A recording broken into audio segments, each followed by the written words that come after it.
SN medical college Agra के building निर्माण में 225 करोड़ रुपए का घोटाला। कुछ समय पूर्व भाजपा सरकार में बनाई गई थी बिल्डिंग, जिसमें आने लगी हैं दरारें।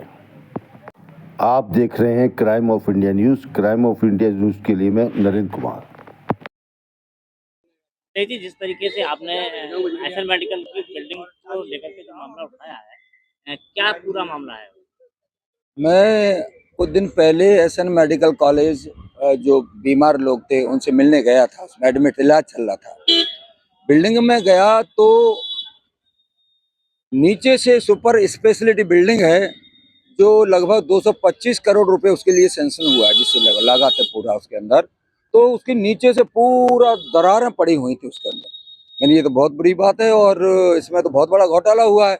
मैंने उसको चेक किया तो उसमें लोहे की पत्ती आर पार हो रही थी। आगे जाके मैंने देखा तो जैसे पहले जो दीवारें होती थी ना मिट्टी के जैसे झड़ती हैं, इस तरह से झड़ रही थी। ये मान के चलिए ये बहुत बड़ा घोटाला हुआ है, जिसमें शासन प्रशासन, इंजीनियर, ठेकेदार और नेताओं की मिली भगत से होता है।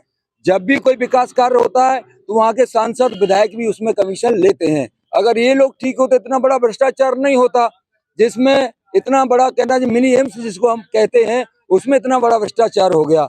मैं वीडियो बना रहा था, वहाँ की गार्ड ने मुझे रोका। उसके बाद में कल मैं उसमें वीडियो बना रहा था, पत्रकारों ने मुझे बुलाया तो डीन आ गए वहां पर। वो भी बड़े एंगर होकर के बात कर रहे थे। मैंने गुस्सा मुझ पर होने की जरूरत नहीं है महोदय जी, गुस्सा होना चाहिए जिसने बिल्डिंग बनाई है और आपकी इसमें सहमति है जिससे पहले कोई डीन रहा होगा। तो ये मान के चलिए आज हमारा देश भ्रष्टाचार का एक अड्डा बन चुका है और इसकी सुनवाई के लिए जो अधिकारी ऊपर लोग बैठे हुए उनको भी दबाव में बना हुआ है।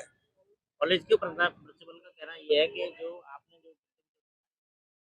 वो बिल्डिंग है जिसमें से पाइप और सीवर के पाइप आते हैं, इसलिए वो खोली है। नहीं, एक्चुअली में क्या है, जो भ्रष्ट लोग हैं इनकी बुद्धि का हो गया नाश। डीन साहब की बिल्डिंग को जाके देखिए आप, जिसमें डीन साहब रह रहे हैं, जिसने अपना बंगला इन्होंने बनाया होगा, जो मेडिकल सिस्टम इन्होंने जो 2 नंबर की कमाई की होगी, इनकी बिल्डिंग जाके देखिए। मैंने कहा तुम्हारी बिल्डिंग क्यों नहीं फटी है?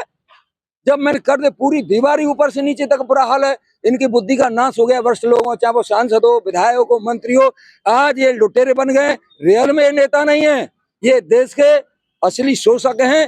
देश को दीमक की तरह खा रहे हैं। जो करप्शन हुआ है इंजीनियर और ठेकेदार की मिली भगत से होने के कारण इसमें कार्रवाई नहीं हो पा रही है। और दूसरा टेक्निकल जांच इसकी होनी चाहिए और दोषी लोगों का एफआईआर दर्ज करके और इसकी पैसे की रिकवरी होना चाहिए। बिल्डिंग को ध्वस्त करना चाहिए, नहीं एक दिन बड़ी संख्या में लोगों को जीवन गंवाना पड़ेगा।